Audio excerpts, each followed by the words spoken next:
السلام علیکم، میں ہوں ابسا کومل۔ شہباز حکومت کی طرف سے کل جو بجٹ پیش کیا گیا اس کا حکومتی رہنما بھرپور دفاع کر رہے ہیں، فائنانس منسٹر کی طرف سے بھی اس کا دفاع کیا جا رہا ہے، جبکہ اپوزیشن جماعت پی ٹی آئی جنہوں نے بجٹ کو یکسر مسترد کیا، ایوان میں اپنا احتجاج بھی ریکارڈ کیا۔ آج پنجاب اسمبلی کے اندر بھی اپوزیشن کی طرف سے بھرپور احتجاج کیا گیا جب وہاں پر بجٹ پیش کیا جا رہا تھا، لیکن اس کے ساتھ ساتھ حکومت کی اہم اتحادی جماعت پیپلز پارٹی کے جو تحفظات سامنے آئے وہ اس سے آپ سب واقف ہیں۔ ان کے اراکین اسمبلی نے کل بجٹ کے اجلاس میں شرکت تو کی، لیکن ان کی طرف سے سخت مخالفت جاری ہے۔ کل وزیر خزانہ کی طرف سے جو تقریر کی گئی اس میں انہوں نے آغاز میں ہی کہا کہ وہ بجٹ کی تیاری میں رہنمائی کے لیے بلاول بھٹو سمیت اتحادیوں کے شکر گزار ہیں، مگر اس کا جواب آج ہم نے دیکھا سینٹ میں سامنے آیا۔ پیپلز پارٹی کے سینیٹر تاج حیدر کی طرف سے تردید کرتے ہوئے کہا گیا کہ جس بجٹ دستاویز کا زمینی حقائق سے دور دور کا کوئی واسطہ نہیں، اس کو بلاول کے نام کے ساتھ منسلک کرنا غلط اقدام ہے۔ انہوں نے کہا کہ بلاول صاحب نے کسی قسم کی کوئی رہنمائی نہیں کی حکومت کی اس بجٹ کی تیاری کے حوالے سے۔ تو اب ہم پروگرام میں یہ بات کریں گے کہ بجٹ کے بعد اپوزیشن جماعتوں کی طرف سے یہ اعلان کیا گیا تھا کہ بجٹ پیش ہونے کے بعد ہم احتجاج کریں گے، تو پرائم منسٹر شہباز شریف نے اس سلسلے میں مولانا فضل الرحمان صاحب سے ان کی رہائش گاہ پر ملاقات کی ہے، کیونکہ آپ لوگ جانتے ہیں مولانا صاحب بالخصوص یہ بات کر چکے تھے کہ ایک بار بجٹ سامنے آئے گا تو پھر ہم اپنی اسٹریٹ پاور بھی حکومت کو دکھائیں گے۔ ڈسکس یہ کریں گے کہ کیا پیپلز پارٹی اور پی ٹی آئی بجٹ سے متعلق کوئی مشترکہ لاہ عمل بنا سکتی ہیں، اس کے لیے اکٹھا ہو سکتی ہیں، کوئی ایسے امکانات موجود ہیں، اور ساتھ ہی پی ٹی آئی کے محمود خان اچکزئی صاحب کے ذریعے حکومت کے ساتھ مذاکرات کے حوالے سے سٹیٹس کیا ہے، کیونکہ اس پہ بھی بہت زیادہ بات ہوتی رہی ہے۔ پہلے حصے میں ہمارے ساتھ موجود ہیں پی ٹی آئی کے سینئر رہنما علی محمد خان صاحب۔ بہت بہت شکریہ علی محمد خان صاحب آپ کے قیمتی وقت کا۔ آپ لوگوں کی طرف سے آؤٹ رائٹ ریجیکٹ کیا گیا اس بجٹ کو اور اس کے اوپر احتجاج بھی کیا گیا، لیکن ہم دیکھ رہے ہیں کہ پیپلز پارٹی بھی پچھلے چند دنوں میں جس طرح کھل کر حکومت کی مخالفت میں سامنے آ رہی ہے، بے شک انہوں نے سیشن تو اٹینڈ کیا لیکن ابھی بھی یہ سوالیہ نشان ضرور موجود ہے کہ بجٹ پاس کروا پائے گی حکومت یا نہیں کروا پائے گی۔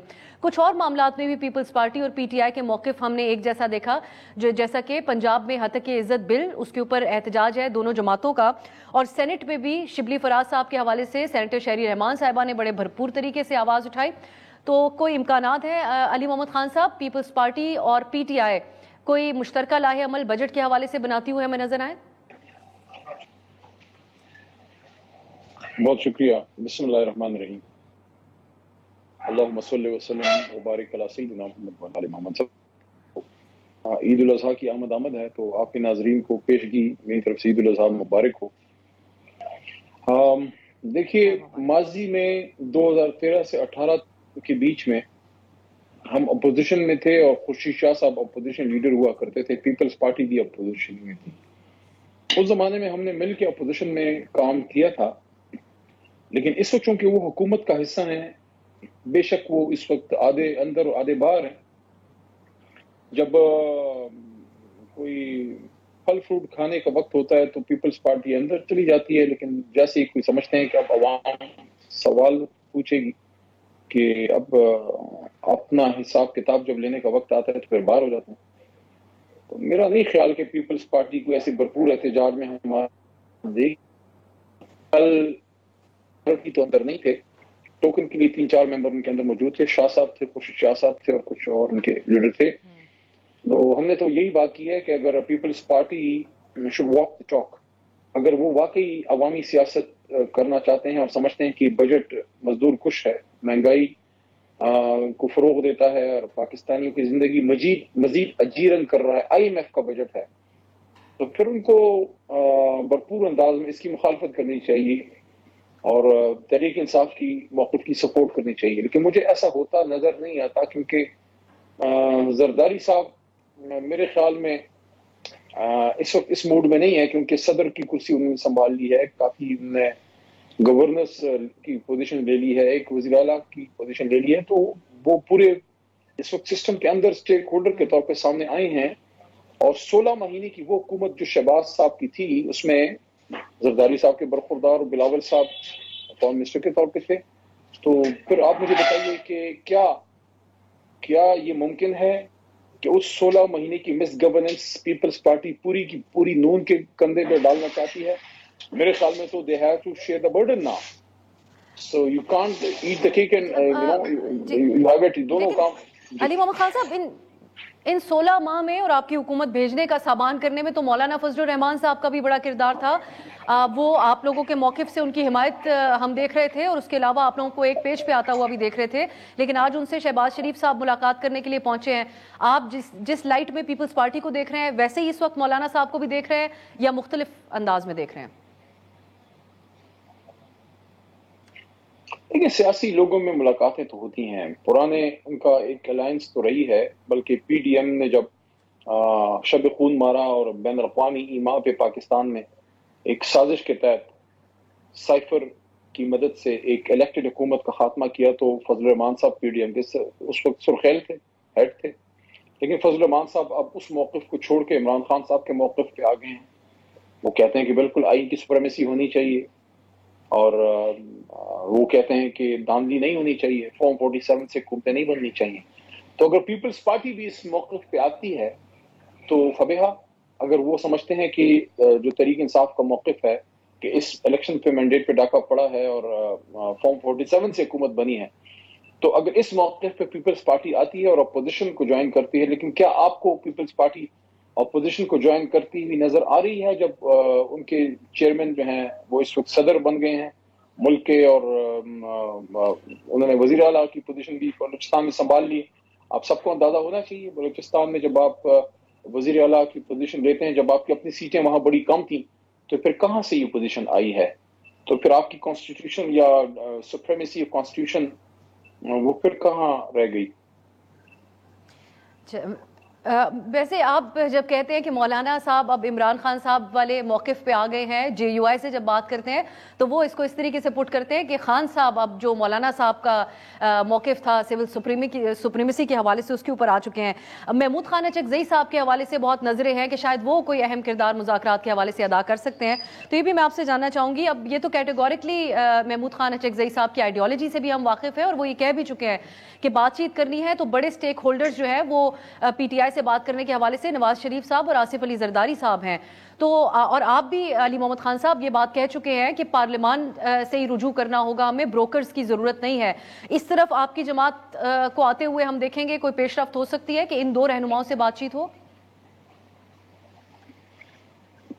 سیاست میں گفتگو ہوتی ہے, آپ اپنے بدترین دشمن سے بھی, یا مخالف لفظ زیادہ بہتر ہے کیونکہ دشمن کا لفظ ویسی سیاست میں مناسب نہیں ہوتا, تو آپ اپنے بدترین مخالف سے بھی سیاست میں اکراس ٹیبل بات کرتے ہیں, اپنا موقف رکھتے ہیں, دوسرے کا سنتے ہیں. اگر بیچ میں کوئی راستہ نکلتا ہے ملک کی بہتری کا تو ٹھیک ہے, نہیں ہے تو آپ اپنا سامان اٹھا کے واپس جاتے ہیں اپنی جگہ اور وہ اپنی جگہ. تو خان صاحب نے تو اس کے لیے لائن بڑی کلیئر ڈرا کر دی ہے. اس ہفتے جب خان صاحب سے ملاقات ہوئی, میں نے پوچھا ان سے کہ خان صاحب مذاکرات کی بڑی بات ہو رہی ہے, حکومتی ہر بندہ تیسرے چوتھے دن کہتے ہیں مذاکرات کریں, تو ہماری طرف سے کیا موقف ہے؟ خان صاحب نے ایک بات کی کہ مذاکرات اگر ہوں تو معنی خیز ہو بس. تو اگر معنی خیز مذاکرات ہوتے ہیں جس سے آپ کی میری ملک کی کوئی خیر کوئی برکت کا راستہ نکلتا ہے, اور وہ کیا ہوگا؟ اسیران کی رہائی اور مینڈیٹ پہ فیصلہ کن. دیکھیں, جب تک یہ مینڈیٹ کا فیصلہ نہیں ہوتا نا, ہم سے کوئی یہ ایکسپیکٹ کرے کہ ہم آپ کے ساتھ معیشت پہ بیٹھ جائیں, آپ کے ساتھ کسی اور نیشنل ایشو پہ بیٹھ جائیں, ٹھیک ہے بیٹھنا چاہیے, بیٹھنا پڑتا ہے, لیکن اس سے پہلے آپ کو اس کا فیصلہ کرنا ہوگا کہ 8 فروری کو کیا ہوا. لیکن علی محمد خان صاحب, جب آپ معنی خیز مذاکرات کہتے ہیں تو اس سے مراد یہی لی جائے کہ مشروط ہوں گے کہ پہلے خان صاحب کو رہا کیا جائے, یا الیکشن کے حوالے سے جو فیصلے ہیں وہ سامنے آئے, یا پھر اس موجودہ صورتحال میں بھی Why not some CBMs? دیکھیے, the word which was used by Khan صاحب, جناب عمران خان صاحب نے اڈیالہ میں جو میرے سوال کے جواب میں لفظ یوز کیا تھا وہ انگریزی کا لفظ ہے. کہ میں نے پوچھا مذاکرات, تو خان صاحب نے کہا ٹھیک ہے لیکن میننگ فل ڈائلاگ, میننگ فل. اب اس کو آپ اردو میں اگر ترجمہ کریں معنی خیز, یا مطلب ہے کہ نشستن گفتن برخاستن, اس کا پی ٹی آئی کی زبان میں ترجمہ بھی کیجیے علی محمد خان صاحب. وہ اس کا ترجمہ جو آپ کرتے ہیں آپ کی جماعت نہیں کرتی. میننگ فل کا جو تجزیہ آپ کی جماعت کرتی ہے وہ اسٹیبلشمنٹ سے مذاکرات کو میننگ فل کہتی ہے. دیکھیے, تمام سٹیک ہولڈر سے بات ہونی چاہیے, لیکن باضابطہ مذاکرات جس کو آپ مذاکرات کہتے ہیں, اگر دیکھیں ابھی تو ہم اگر پہ بات کریں نا, اگر اچھا مذاکرات کون انیشیٹ کرتا ہے؟ اپوزیشن تو کبھی انیشیٹ نہیں کرتی, مذاکرات تو حکومت کرتی ہے. اچھا اگر مذاکرات ہوتے ہیں, حکومت وے فارورڈ کے لیے آتی ہے, کہتی ہے کہ مذاکرات کے لیے ہماری ٹیم ہے, تو آپ مذاکرات کی دعوت فرض کریں دیتی ہے. تو اس میں جو پریس ٹاک ہوتے ہیں, جو اعلامیہ جاری ہوتا ہے یا جو گفتگو ہوتی ہے, تو اس طرح تو آپ اسٹیبلشمنٹ سے کہاں کوئی آئین میں اس کی گنجائش تو نہیں. اسٹیبلشمنٹ سے آپ کی ایک انگیجمنٹ ہو سکتی ہے جو ہوتی ہے تمام جماعتوں کی, ایک کوئی مس کمیونیکیشن دور کرنے کے لیے یا کوئی اگر کوئی غلط فہمیاں ہیں, لیکن ملکی معاملات میں باضابطہ مذاکرات تو آئین کے پیرامیٹر میں حکومت یا اپوزیشن کے بیچ میں ہوتا ہے, چاہے جتنے بھی مخالفت ہو. اب جب میننگ فل کی میں نے آپ کو بات کی معنی خیز مذاکرات یعنی کہ ریزلٹ اورینٹڈ, تو اس میں تو 2 ہی ہمارے بنیادی نکات ہیں. یہ اس ملاقات میں بھی خان صاحب نے کہا, پچھلی ملاقات میں بھی خان صاحب نے مجھے کہا, اور صرف مجھے نہیں کہا, اس میں تو بیرسٹر گوہر موجود تھے, پچھلی ملاقات میں وکلاء موجود تھے, کہ 2 نکات ہیں بنیادی, اسیران کی رہائی and mind it. Imran Khan نے جب اسیران کی بات کی تو انہوں نے اپنے آپ کو نہیں یاد کیا. وہ اتنا چھوٹا آدمی نہیں ہے کہ اپنی بات کرے, ان کی بات ہم نے کرنی ہے. ہم 25 کروڑ نے عمران خان کی بات کرنی ہے کہ عمران خان صاحب بشمول اسیران کی رہائی. اب یہ میں کہہ رہا ہوں, خان صاحب نے اپنی بات نہیں کی, ان کا اسیران کی رہائی خاص کر فیمل پرزنرز, اور اس کے ساتھ ساتھ مینڈیٹ کی واپسی, اوریجنل مینڈیٹ جس کا ہے اس کو دیا جائے. اچھا, اب اس میں ایک بات اور, پھر آپ کا کوئی سوال ہے دوسرا بھی جواب دیتا ہوں, لیکن یہ بڑا ضروری ہے.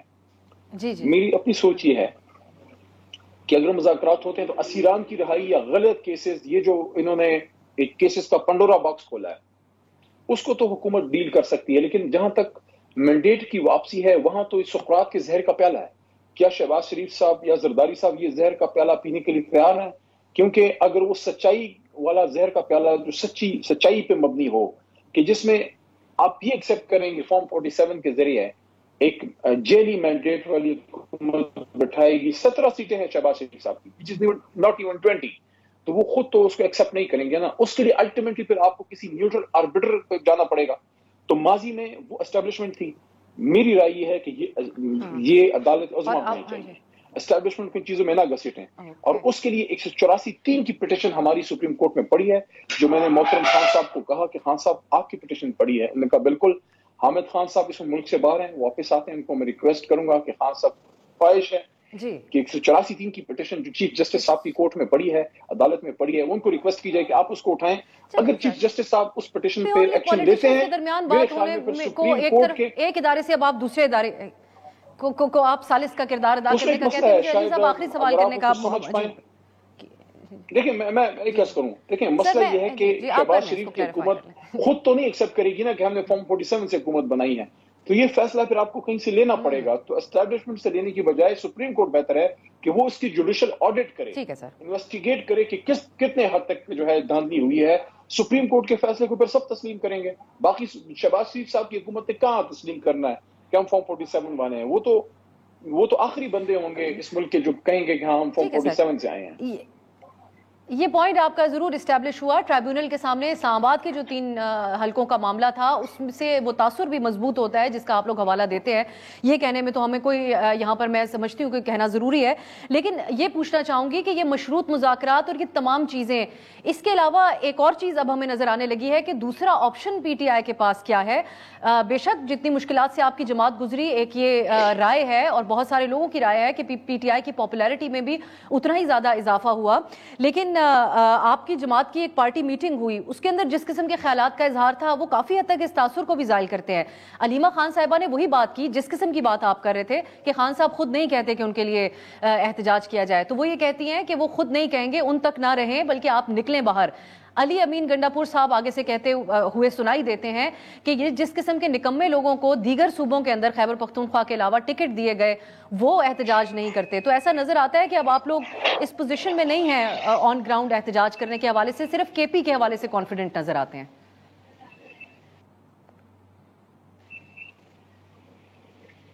نہیں, میں اس تاثر کو ظاہر کرتا ہوں. بالکل ہم اس پوزیشن میں ہیں. احتجاج اور عید کے بعد اگر مذاکرات کے ذریعے یا عدالت کے ذریعے معاملات حل نہیں نکلتا, الٹیمیٹلی پھر ہم روڈ پہ ہوں گے. وہ جو میٹنگ کی آپ بات کریں گے پارٹی میٹنگ نہیں تھی, وہ ایک سوشل میڈیا ایک کنونشن ٹائپ ایکٹیویٹی تھی. پارٹی میٹنگ ہماری 4 کارنرز کلوز کارنرز میں ہوتی ہے, میٹنگ آفیسز میں ہوتی ہے اندر. وہ ایک سوشل میڈیا پلیٹ فارم پہ ایک گفتگو ایک ہوئی تھی, انٹریکشن ہوا تھا. جب بھی فیصلہ ہوگا احتجاج کا, پارٹی اس پہ فیصلہ کرے گی. خان صاحب کی طرف سے حکم آتا ہے یا کور کمیٹی کوئی فیصلہ کرتی ہے. پاکستان, ایک بات میں کہہ دوں, سب اپنے یہ ذہن اس پہ کھول لیں. آج پاکستان میں اگر کسی ایک جماعت کے پاس کسی ایک علاقے میں نہیں پورے ملک میں اسٹریٹ پاور ہے, دیکھیں مولانا صاحب کی اسٹریٹ پاور ہے, لیکن وہ ایک خاص طبقے یا ایک علاقے تک محدود ہے. MQM کراچی میں کر سکتی ہے اور ANP کچھ حد تک PPK میں کچھ علاقوں میں. تحریک انصاف خیبر سے کراچی تک ہر جگہ بندے نکال سکتی ہے, نکالا ہے اور نکال کے دکھائیں گے انشاءاللہ. سر میں کسی بات پہ تھوڑی کنفیوز ہوں, میں چاہتی ہوں آخر میں ایک بار پھر آپ سے یہ پوچھ لوں کہ اب یہاں پر تضاد نظر آتا ہے. ایک طرف آپ بھی اس بات پہ اتفاق کرتے ہوئے نظر آتے ہیں کہ خان صاحب خود نہیں کہیں گے, دوسری طرف آپ یہ بھی کہتے ہیں کہ اب جب وہ کال دیں گے احتجاج کی تو کریں گے. تو اس دونوں میں سے کچھ ایک بتائے گا, PTI جب احتجاج کرے گی تو وہ واقعی خان صاحب کیٹیگوریکلی کہیں گے کہ اب آپ باہر نکل جائیں, یا آپ لوگ خود ڈیسائیڈ کریں گے, یا کسی اشارے کے انتظار میں ہوں گے؟ اور اشارہ اسٹیبلشمنٹ کی طرف سے عام طور پہ ہمارا اسی طرف اشارہ ہوتا ہے جب ہم بات کرتے ہیں. وہ اشارے تو وہ اپنے آپ کو ہی دیں, کیونکہ جس آگ کے سمندر سے ہم نکلے ہیں اس کے بعد ہم نے کسی اشارے پہ تو چلنا نہیں ہے. ہم نے صرف ایک اشارے پہ چلنا ہے اور وہ عوام کا. دیکھیے میرے خیال میں اس کے لیے لائے عمل بہترین یہی ہوگا کہ کور کمیٹی جب اس پہ کوئی مناسب وقت پہ بیٹھ کے فیصلہ کرتی ہے, وہ پھر ہماری لیڈرشپ جو قیادت جو عہدیدار ہیں, عمر ایوب صاحب سیکرٹری جنرل ہیں, بیرسٹر گوہر چیئرمین ہیں, شبلی فراز چیف اسٹاف افسر ہیں عمران خان صاحب کے, وہ پھر کور کمیٹی کا موقف وہاں دے سکتے ہیں کہ کور کمیٹی ابھی اس فیصلے پہ پہنچی کہ now we have to go for nationwide protest. لیکن آخری کال تو بہرحال عمران خان صاحب کی ہے. خان صاحب کے حکم کے بغیر اتنی بڑی موومنٹ نہیں چل سکتی. یہ آپ کی بات صحیح ہے, میں بھی اس سے ایگری کرتا ہوں. میرا بھی یہ موقف ہے کہ خان صاحب کبھی خود یہ نہیں کہیں گے کہ آپ نکلیں, لیکن جب ایسی کوئی موومنٹ آئے گی تو آخری کال پھر خان کی ہے. خان کی اجازت کے بغیر اتنے بڑے لیول پہ نکلنا وہ شاید پاسبل نہ ہو, کیونکہ جب خان صاحب کی کال آئے گی پھر قوم نکلے گی. خان صاحب جب کال کریں گے کہ آپ نکلو آپ اس تاریخ پہ, پھر قوم نکلے گی, پھر ورکر سے زیادہ عوام نکلے گی بات انشاءاللہ. بہت شکریہ علی محمد خان صاحب آپ کے قیمتی وقت کا. علی محمد خان صاحب کے فیصلہ احتجاج کے حوالے سے کور کمیٹی کا ہوگا. اب بجٹ کے حوالے سے جس قسم کے سینٹیمنٹس نہ صرف عوام خاص طور پہ تنخواہ دار طبقے کے اندر پائے جاتے ہیں, اور اس کو دیکھتے دیکھتے اپوزیشن جس قسم کا ایک موقف اس کے اوپر اپنا رہی ہے اور آؤٹ رائٹ ریجیکٹ کر رہی ہے اس کو, ایک مشکل صورتحال بن جائے گی حکومت کے لیے اگر سڑکوں کے اوپر احتجاج بھی شروع ہو جاتا ہے. ایک شارٹ بریک کی طرف جاتے ہیں, واپس آئیں گے تو کوشش کریں گے حکومتی پوائنٹ آف ویو شامل کر سکیں.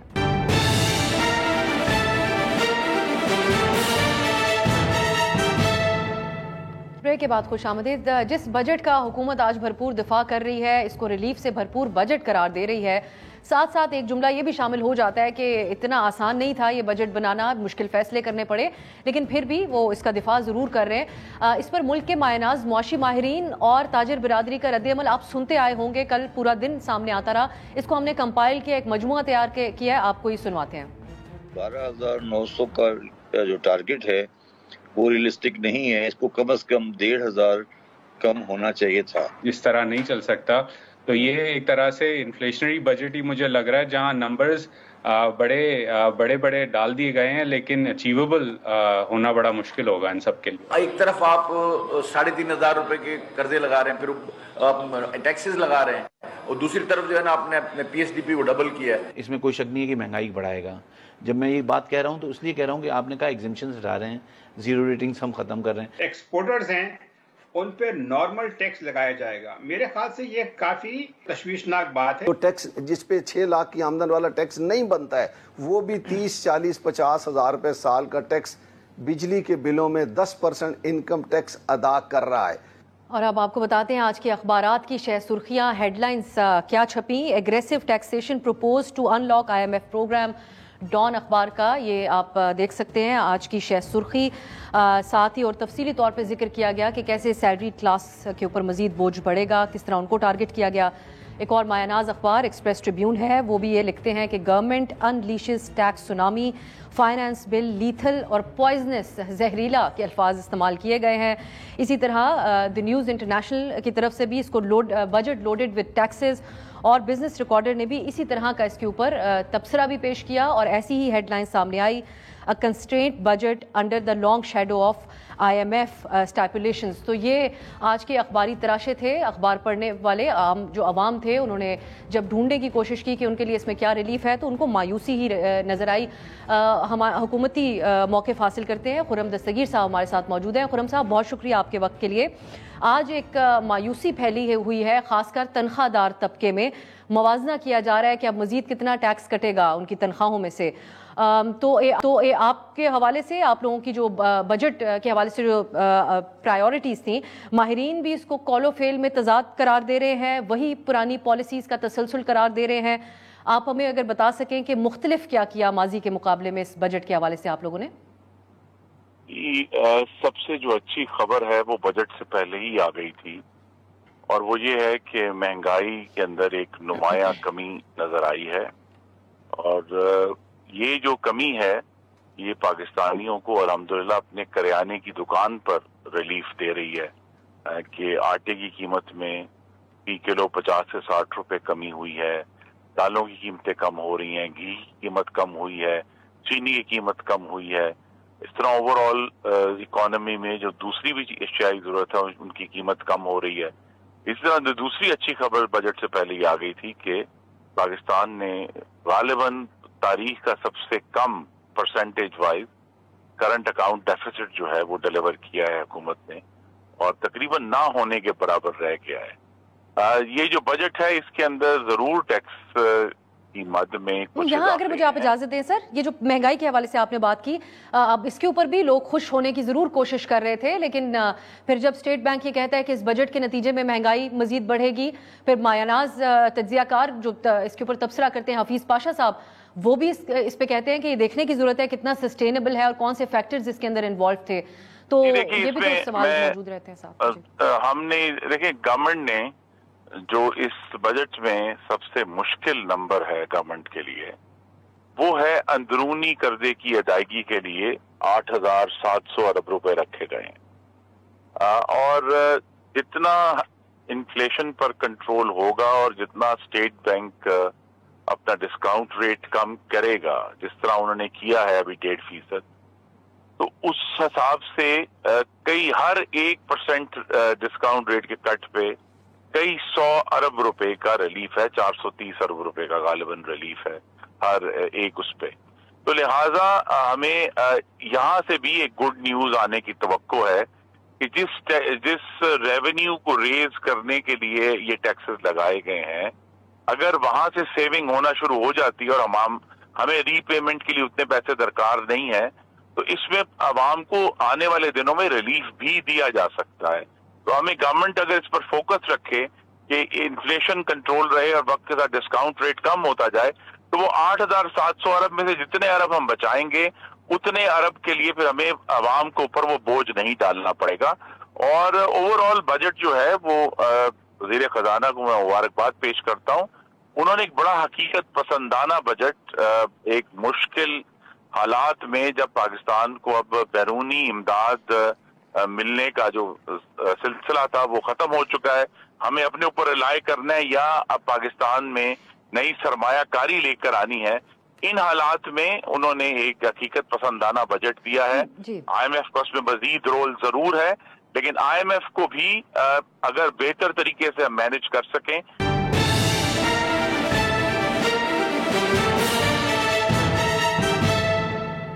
یہ اب آئی ایم ایف کے حوالے سے تو خیر آج جماعت اسلامی کے امیر یہاں تک کہہ رہے تھے کہ دیگر ممالک تو بارگین کرتے ہیں آئی ایم ایف کے ساتھ، ہم تو وہ بھی نہیں کرتے. لیکن آپ کے اتحادی پیپلز پارٹی تو بڑا ایک ریسٹرینٹ کا مظاہرہ کرتی تھی. اگر ہم پروگرامز میں بھی ان سے آپ لوگوں سے مخالف کوئی بیان حاصل کرنے کی کوشش کریں کیونکہ وہ آپ کے ساتھ اتحاد میں بیٹھے ہیں. آج سینیٹر تاج حیدر صاحب نے اس بات پہ بڑے غم و غصے کا اظہار کیا سینٹ میں. وہ بالکل ایسوسیٹڈ آپ لوگوں کے ساتھ ایسوسیٹ نہیں کرنا چاہتے اپنے آپ کو. جو کل وزیر خزانہ نے اپنے بجٹ تقریر کے اندر یہ کہا کہ مشاورت یا کی گئی بلاول صاحب کے ساتھ بھی، تو وہ تو اس سے بھی انکار کرتے ہیں، کہتے ہیں غلط بیانی کی گئی ہے. یہ شہباز شریف صاحب اور ان کے وزراء کے لیے ایک چیلنج ہے کہ وہ پیپلز پارٹی جو کہ ہماری اتحادی ہے ان کے ساتھ مستقل، صرف بجٹ کے موقع پہ نہیں، مستقل مشاورت کا عمل جاری رکھیں، اور اس میں اگر کوئی اس وقت خلا نظر آ رہا ہے اس کو پر کریں تاکہ وہ زیادہ جو ہے ولولے سے اس مشاورتی عمل کو جاری رکھیں. اور مجھے یہ توقع ہے کہ آنے والے دنوں میں جب انشاءاللہ اگلے جمعرات سے بجٹ ڈیبیٹ شروع ہوگی اس وقت تک بہت سارے معاملات کو درست کر لیا جائے گا، تاکہ یہ جو دونوں اتحادی ہیں، ایک تو حکومت کا انتظام سنبھالے ہوئے اس پارٹی کے پاس پاکستان کے اعلیٰ ترین آئینی عہدے بھی موجود ہیں، تو لہذا جہاں غلبہ